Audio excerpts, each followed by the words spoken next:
तो hello friends, welcome back to another new video. तो इस वीडियो में गाइस हम बात करेंगे एमबीए एमएमएस वर्सेस पीजीडीएम इस टॉपिक के ऊपर, ताकि हम सभी स्टूडेंट्स को ये समझ में आ जाए कि एमबीए एमएमएस एंड पीजीडीएम इन दोनों कोर्सेज में हमें एग्जैक्टली क्या डिफरेंस जो है वो देखने को मिलता है। साथ ही में गाइस इस वीडियो में आपको ये भी बताऊंगा कि कौन सा आपका जो प्रेफरेंस है वो रहना चाहिए, कितना फीस में डिफरेंस रहता है, साथ ही में कौन से बेस्ट कॉलेजेस है, प्लेसमेंट में कोई जो डिफरेंस है वो आता है या फिर नहीं, साथ ही में स्कॉलरशिप आपको जो है वो कहाँ पे मिल सकती है। तो ये सारी चीज़ें हम डिस्कस करेंगे, तो वीडियो जो है वो एंड तक देखते रहिए ताकि आपका ये जो कंफ्यूजन है वो दूर हो जाए। तो चलिए गाइस देखते हैं कि हमें इन दोनों कोर्सेज में क्या मेजर डिफरेंस देखने को मिलता है। तो सबसे पहले एंड सबसे इंपॉर्टेंट गाइस जो एमएमएस एंड एमबीए के कोर्सेज है ये जनरली यूनिवर्सिटी मैनेज कोर्सेज जो है वो रहते हैं। साथ ही में जो पीजीडीएम कोर्सेज है ये ऑटोनॉमस कोर्सेज है, यहाँ पे कोई भी जो यूनिवर्सिटी है वो इन कोर्सेज को जो है वो मैनेज नहीं करते हैं। अब एग्जैक्टली क्या होता है वो भी मैं आपको बता देता हूँ, ठीक है। तो सपोज करते हैं कि एक है पुणे यूनिवर्सिटी, ठीक है। अब पुणे यूनिवर्सिटी के अंदर जितने भी एमबीए कॉलेजेस आते हैं, ठीक है, तो ये सारे जो एमबीए कॉलेजेस है वो मैनेज किए जाते हैं पुणे यूनिवर्सिटी की तरफ से, ठीक है। तो जितना भी पूरा कोर्स है या फिर सिलेबस है, पेपर कब लेना है, कब सारी चीज़ें होनी चाहिए, तो ये सब कुछ जो है वो पुणे यूनिवर्सिटी जो है वो डिसाइड करता है। एंड वैसे ही सारी जो चीज़ है वो ये कॉलेजेस जो है वो परफॉर्म करते हैं, ठीक है। तो इसमें भी एक एक्सेप्शन आता है कि जो ऑटोनॉमस कॉलेजेस है उनके पास थोड़ा राइट रहता है अपनी चीज़ें खुद से डिसाइड करने का, बट मैक्सिमम कॉलेजेस जो है वो ऑटोनॉमस नहीं रहते हैं, ठीक है, यूनिवर्सिटी के अंदर आते हैं। तो इन यूनिवर्सिटी के अंदर आने वाले कॉलेजेस को जो है वो सारी जो चीज़ है वो अकॉर्डिंग टू यूनिवर्सिटी जो है वो करना होता है। अब इसके कुछ फ़ायदे भी हैं, कुछ नुकसान है। तो फ़ायदे ये है इसकी सारी जो चीज़ें है वो ऑन टाइम जो है वो होती है। अगर कुछ भी गलत हुआ तो कॉलेज के नाम ख़राब नहीं होते, डायरेक्ट यूनिवर्सिटी पे जो है वो प्रेशर आता है। इसके अलावा पेपर्स वगैरह जो है वो सेट जो भी होते हैं तो सभी स्टूडेंट्स के लिए सेम पेपर्स वगैरह जो है वो रहते हैं। रिजल्ट भी सभी कॉलेजेस के ऑलमोस्ट जो है वो एक ही टाइम पे लगते हैं, ठीक है। तो ये सारी जो चीज़ें वो होती है। वही अगर पीजीडीएम की हम बात करें तो यहाँ पे ऐसा नहीं है, यहाँ पे कोई ऐसी रेगुलेटरी बॉडी नहीं है लाइक यूनिवर्सिटी की। अगर कॉलेज ने कुछ गलत किया तो यूनिवर्सिटी यहाँ पे आपको डांट के सारी जो चीज़ है वो सॉर्ट कर दे, बट पीजीडीएम में ऐसा नहीं होता। यहाँ पे आपको ऑटोनॉमस कॉलेजेस देखने को मिलेंगे जहाँ पे जनरली आपको ये जो कोर्सेज है वो देखने को मिलेंगे। तो ये जो है वो यूनिवर्सिटी के अंडर जो है वो नहीं आता है। वही करिकुलम की अगर हम बात करेगा इस, तो जो भी करिकुलम है एमबीए एमएमएस का ये यूनिवर्सिटी जो है वो डिसाइड करती है, ठीक है। तो यहाँ पे चेंजेस आने में जो है वो थोड़ा ज़्यादा टाइम लगता है। वही अगर हम पीजीडीएम की बात करेगा इस, तो जो पूरा मतलब कोर्स वगैरह सारी चीज़ें जो है वो डिज़ाइन कॉलेज जो है वो कर सकते हैं। तो यहाँ पे अगर कुछ भी नई चीज़ लाना हो तो वो जो है वो थोड़ा इजीली ला सकते हैं। तो अगर आपको नई चीज़ें ज़्यादा जल्दी सीखना है तो पीजीडीएम कोर्स जो है वो अच्छा रह सकता है, बिकॉज यहाँ पे चेंजेस जो है वो जल्दी आते हैं एंड इम्प्लीमेंट भी जो है वो ज़्यादा जल्दी होते हैं as compare to university manage college. But university manage college में भी कुछ ऑटोनॉमस कॉलेजेस होते हैं जिनके पास राइट रहता है कि वो अपने कोर्सेज में जो है वो चेंजेस करे, एक्स्ट्रा सब्जेक्ट्स ऐड कर सके या फिर करिकुलम में कुछ जो डिफरेंस है वो कर सके, पेपर अपने टाइम पे ले सके। तो वो हमें फ़ायदा एक देखने को मिल सकता है ऑटोनॉमस कॉलेजेस में इन वाले सेगमेंट में, बट वो कॉलेजेस काफ़ी कम रहते हैं। बट पीजीडीएम में ऑलमोस्ट सभी कॉलेजेस के पास राइट रहता है कि वो डिज़ाइन कर सकते हैं एंड कुछ भी एक्स्ट्रा ऐड करना है तो वो भी जो है वो कर सकते हैं। नेक्स्ट है guys course available in every college. तो अगर आप एमबीए एंड एमएमएस का देखोगे तो महाराष्ट्र लेवल की अगर हम बात करते हैं तो ऑलमोस्ट जो भी मैनेजमेंट के कॉलेजेस है वहाँ पे आपको एमएमएस या फिर एमबीए नाम का जो कोर्स है वो आराम से जो है वो देखने को मिल जाएगा एंड वहाँ पे आप जो है वो एडमिशन ले पाओगे। वही अगर आप पीजीडीएम के बारे में सर्च करोगे तो पीजीडीएम आपको जो है वो ज़्यादा कॉलेजेस में फ़िलहाल तो जो है वो नहीं देखने को मिलेगा, ठीक है। तो ऐसा है कि यहाँ पर आपको पीजीडीएम के कोर्स की जो है वो थोड़ी कमी मिलेगी। तो बहुत ही कम कॉलेजेस अभी है फ़िलहाल जो कि पीजीडीएम का कोर्स जो है वो प्रोवाइड कर रहे हैं, बट इसमें भी कुछ कॉलेजेस ऐसे भी है जहाँ पे अगर आप पीजीडीएम करते हो तो आपको अच्छे अच्छे जो पैकेजेस है वो मिल सकते हैं, ठीक है। अगर आप आउट ऑफ महाराष्ट्र देखते हो, अगर आप टॉप लेवल के कॉलेजेस देखते हो तो बहुत सारे अच्छे अच्छे कॉलेजेस हैं जहाँ से आप पीजीडीएम करके एक बहुत ही अच्छा जो पैकेज है वो ले सकते हो, ठीक है। बट अभी महाराष्ट्र में तो कमी है, बहुत कम कॉलेजेस ऐसे हैं जहाँ पे आपको पीजीडीएम का कोर्स जो है वो मिलेगा। इसके बाद एडमिशन की अगर हम बात करते हैं गाइस, तो अगर आप महाराष्ट्र में एडमिशन लेना चाहते हो एमबीए या फिर एमएमएस कोर्स में तो आपको सीईटी के काउंसलिंग के थ्रू जो है वो जाना पड़ेगा। अब सीईटी की काउंसलिंग क्या होती है, देखो सीईटी एमबीए सीईटी का जब आप एग्ज़ाम देते हो उसके बाद एमबीए सीईटी की एक एडमिशन प्रोसेस जो है वो स्टार्ट होती है जिसे हम सीईटी काउंसलिंग प्रोसेस बोलते हैं। उसमें हमें गाइस फॉर्म भरना पड़ता है एंड कॉलेजेस के नाम डालना पड़ता है एंड उसी के बेसिस पे आपके गाइस सारे जो एडमिशन है वो होते हैं MBA and MMS in courses में। वही अगर हम पीजीडीएम की बात करते हैं गाइस तो यहाँ पे ऐसी कोई भी एक सेंट्रल काउंसलिंग प्रोसेस नहीं है जहाँ पे एक ही बार फॉर्म भर के आप सभी कॉलेजेस में जो है वो अप्लाई कर सकते हो।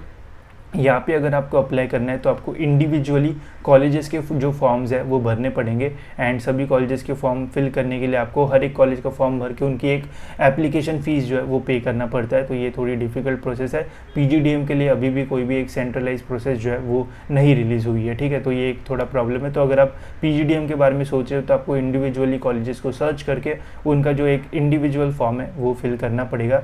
नेक्स्ट है गाइस कि क्या एमबीए एमएमएस में कोई जो इंटरव्यू वगैरह है वो होता है या फिर नहीं। तो अगर मैं सीईटी लेवल की बात करूँ, महाराष्ट्र लेवल की बात करूँ, तो अगर आपको एमबीए एमएमएस में एडमिशन लेना है तो यहाँ पे आपका कोई भी इंटरव्यू वगैरह जो है वो नहीं होता है। डायरेक्ट आपके स्कोर के बेसिस पे आपका डायरेक्ट जो एडमिशन है वो होता है। एंड वही अगर हम पीजीडीएम की बात करें तो अगर आपको पीजीडीएम कॉलेजेस में एडमिशन लेना है तो वहाँ पे गाइज आपका स्कोर भी मैटर करता है, बट इतना मैटर नहीं करता है, बिकॉज वहाँ पे गाइज आपका इंटरव्यू, जीडीपीआई राउंड एंड ऐसे काफ़ी सारे जो राउंड्स है वो होते हैं, एंड उनके बेसिस पे आपका जो एडमिशन है वो होता है, ठीक है। तो अगर आप पीजीडीएम के कोर्सेज़ के लिए अप्लाई कर रहे हो तो फिर आपको इंटरव्यू, जीडीपीआई, इन सभी राउंड्स के लिए भी जो है वो प्रैक्टिस करना पड़ेगा, तभी जाके आपको कॉलेज में जो है वो एडमिशन मिल सकता है। नेक्स्ट है गाइज क्वालिफाइंग एग्जामिनेशन। तो देखो गाइज, अगर आपको महाराष्ट्र के कॉलेजेस में एडमिशन लेना है तो आप सीईटी की एग्जामिनेशन दे सकते हो, जिससे मैक्सिमम जो सीट्स है वो भरी जाती है। फिर अगर आप कोई नेशनल लेवल जैसे CAT, CMAT, XAT, ATMA, GMAT, MAT ये एग्जामिनेशन भी देते हो तो इन एग्जामिनेशन के स्कोर के बेसिस पे भी गाइज आप इन कोर्सेज में जो है वो एडमिशन ले सकते हो, ठीक है।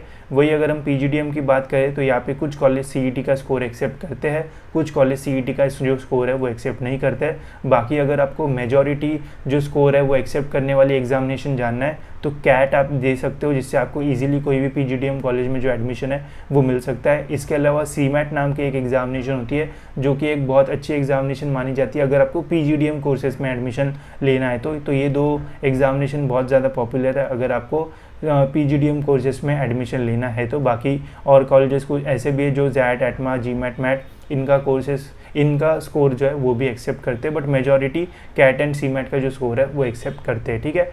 अब बात करते हैं कट ऑफ्स के बारे में।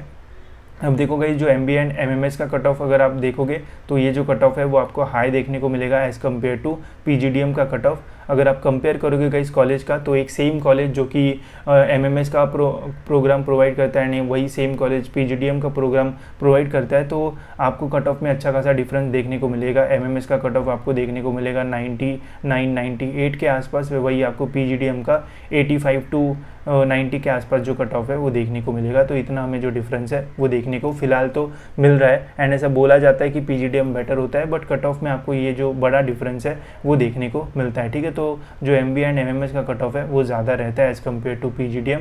मैं मेनली महाराष्ट्र लेवल की जो सीईटी एडमिशन प्रोसेस होगी उसके बारे में ध्यान रख के जो है वो चीज़ें बता रहा हूँ, बिकॉज आउट ऑफ महाराष्ट्र जो चीज़ें है वो और थोड़ी जो है वो डिफरेंट होती है एंड हो भी सकती है, ठीक है। तो महाराष्ट्र लेवल पे जनरली ये सारी चीज़ें हमें देखने को मिलती है, ठीक है।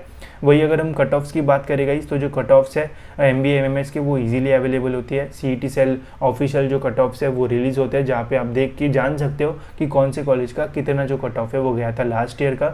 वही अगर हमें पीजीडीएम के कट ऑफ जानना रहा तो ऐसा कोई भी ऑथराइज सोर्स नहीं है जहाँ से हमें पता चले कि लास्ट ईयर कितना कट ऑफ जो है वो गया था, ताकि हम प्रिपेयर कर पाए एग्जामिनेशन के लिए एंड आपको समझ में आ पाए कि इतने स्कोर पे ये कॉलेज मिल सकता है। तो ऐसे कोई भी ऑथराइज सोर्स नहीं है जहाँ पे सभी कट ऑफ्स आएंगे, आप कॉलेज लेवल पे ही पूछ सकते हो एंड वही आपको बता पाएंगे कि पीजीडीएम का लास्ट ईयर का उनका कट ऑफ जो है वो कितना गया था, ठीक है।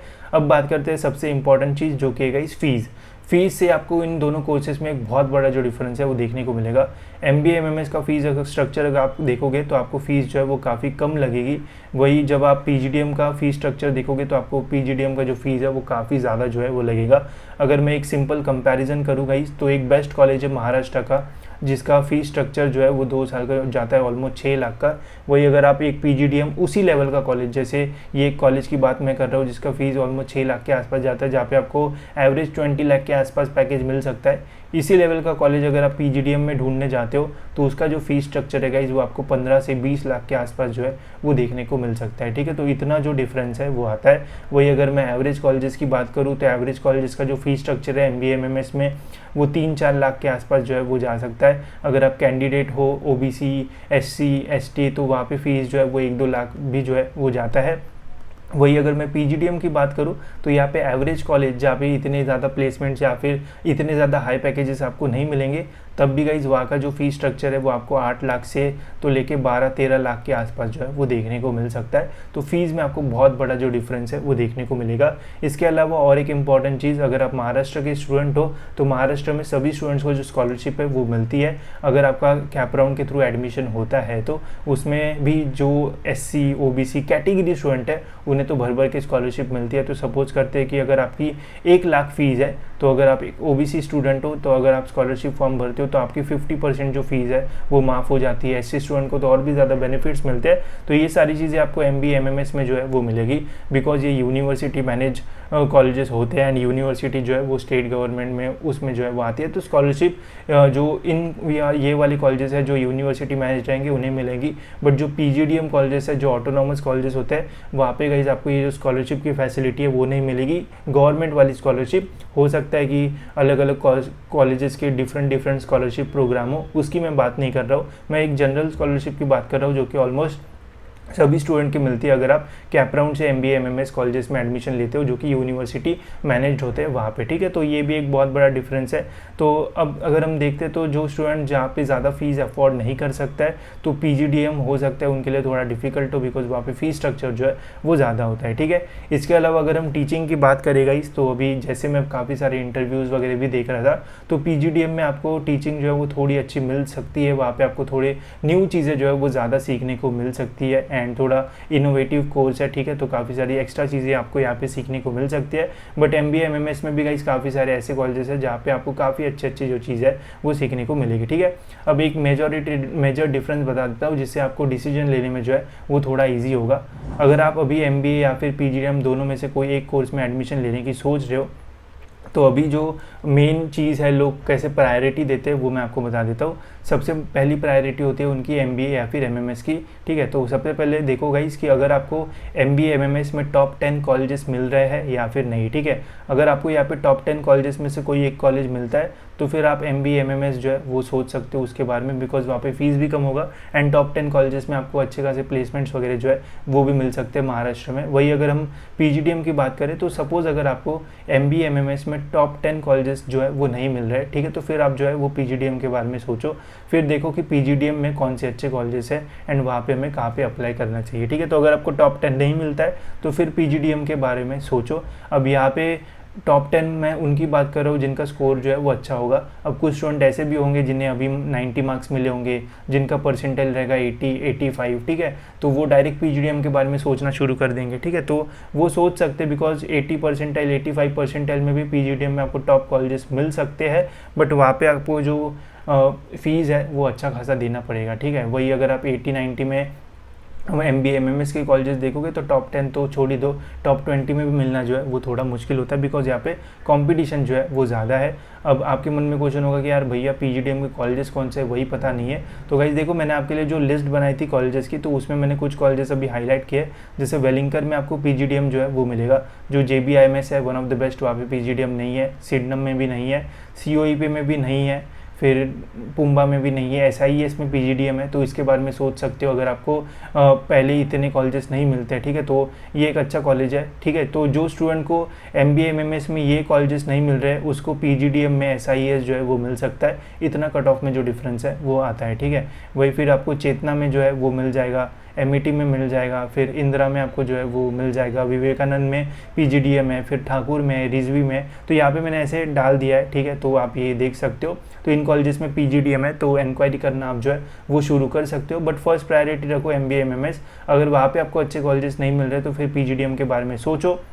बट प्रॉब्लम ये है कि PGDM के एडमिशन प्रोसेस जो है वो स्टार्ट हो चुके हैं एंड ये एडमिशन प्रोसेस जो है वो CET के पहले जो है वो कंप्लीट हो जाते हैं। तो आपको ये डिसीजन लेना पड़ेगा कि आपको कौन से कॉलेजेस के लिए जाना है। तो एक फैक्टर और हो सकता है जहाँ से आप डिसाइड कर सकते हो वो है CET का रिजल्ट। जैसे ही CET का रिजल्ट लगता है, अभी कुछ ही दिनों में लग जाएगा, तो आपको पता चल जाएगा कि कितने परसेंटाइल मिले हैं। तो उस परसेंटाइल में अगर आपको टॉप 10 टॉप 15 MBA MMS के कॉलेजेस नहीं मिलते हैं तो फिर PGDM कॉलेजेस के बारे में सोचो। एंड PGDM कॉलेजेस के बारे में अगर आप सोच रहे हो हो तो PGDM में भी अगर अच्छे कॉलेज मिलते हैं तो ही PGDM जो है वो करना, नहीं तो घिसे पिटे कॉलेज से PGDM अगर आप कर रहे हो तो कोई फ़ायदा नहीं है, ठीक है। यहाँ पे भी वैसा है, कॉलेज जो है वो बहुत ज़्यादा मैटर करता है MBA वाले फील्ड में, ठीक है। तो जहाँ पे आपको अच्छा कॉलेज मिलता है वो कोर्स आप करो, आँख बंद करके करो, कोई प्रॉब्लम नहीं आएगा। बट वही घिसे पिटे कॉलेज से करोगे या फिर एकदम एवरेज कॉलेज से करोगे 10-10 लाख फीस देंगे तो कोई आपको फ़ायदा जो है वो नहीं होने वाला है। टॉप 10 आप MBA MMS कॉलेजेस के बारे में फिलहाल टारगेट रखो, and top 5 top 3 PGDM college का टारगेट आप जो है वो रख सकते हो। ज़्यादा नीचे जाओगे तो फिर PGDM में आपको जो है वो धोखा दे सकता है, बिकॉज PGDM में जो है वो ऐसा भी आपको देखने को मिल सकता है कि एक बहुत ही एवरेज कॉलेज में आपको PGDM मिले, वो भी कम प्राइस में, एंड आपको लगेगा यार बाकी सारे कॉलेजेस PGDM में जो है वो 10-15 लाख फीस चार्ज कर रहे हैं, ये कॉलेज बहुत अच्छा है 2-3 लाख में ही PGDM करवा दे रहा है। तो वहाँ पे गाइस आपको फिर प्लेसमेंट्स एंड बाकी सारी चीज़ें में जो है वो प्रॉब्लम हो सकता है। तो ये सारी चीज़ें भी जो है वो ध्यान में रखना एंड फिर जाके जो है वो एडमिशन लेना, बिकॉज एडमिशन के सीजन में कोई भी कॉलेज कब अच्छा बन जाए ये आपको भी पता नहीं चलेगा, कब उसके 2 लाख का हाईएस्ट पैकेज से वो 15 लाख के हाईएस्ट पैकेज पे चला जाए, कभी आपको पता नहीं पड़ेगा, ठीक है। तो मैनिपुलेशन जो है वो प्लेसमेंट्स में बहुत ज़्यादा होता है। तो जब भी आप कोई भी कॉलेज में एडमिशन लोगे पहले देखना कि वो कहाँ पे है। एंड MBA MMS के कॉलेजेस का ये भी फ़ायदा है कि ये एक्रीडेटेड होते हैं AICTE के, उनके तरफ से रैंक वगैरह जो है वो मिलते हैं, तो आप इन पर ट्रस्ट कर सकते हो। बट PGDM में आपके साथ जो है वो अच्छे कॉलेजेस अगर आप लोगे तो बहुत सही है, बट ऐसे कॉलेजेस जिनको एक्रीडेशन नहीं मिला है, जिनको रैंकिंग्स नहीं है, कहीं से भी चले आ गए एंड डाल दिया कोर्स, तो वहाँ पे आपको जो है वो प्रॉब्लम हो सकती है, ठीक है। तो ये थोड़ा जो है वो ध्यान रखना। बाकी एडमिशन प्रोसेस जब स्टार्ट होगी तो और भी डिटेल में मैं आपको जो चीज़ है वो बताऊँगा, जिससे आपको एडमिशन लेने में जो है वो बहुत ज़्यादा हेल्प होगी, ठीक है। तो फिलहाल इस वीडियो में इतना ही। होप्स आपको ये वीडियो इन्फॉर्मेटिव लगा होगा, एंड ऐसे वीडियोस के लिए गाइस चैनल को सब्सक्राइब जरूर से कर लेना ताकि आपको टाइम टू टाइम सारे जो अपडेट्स है वो मिलते रहे।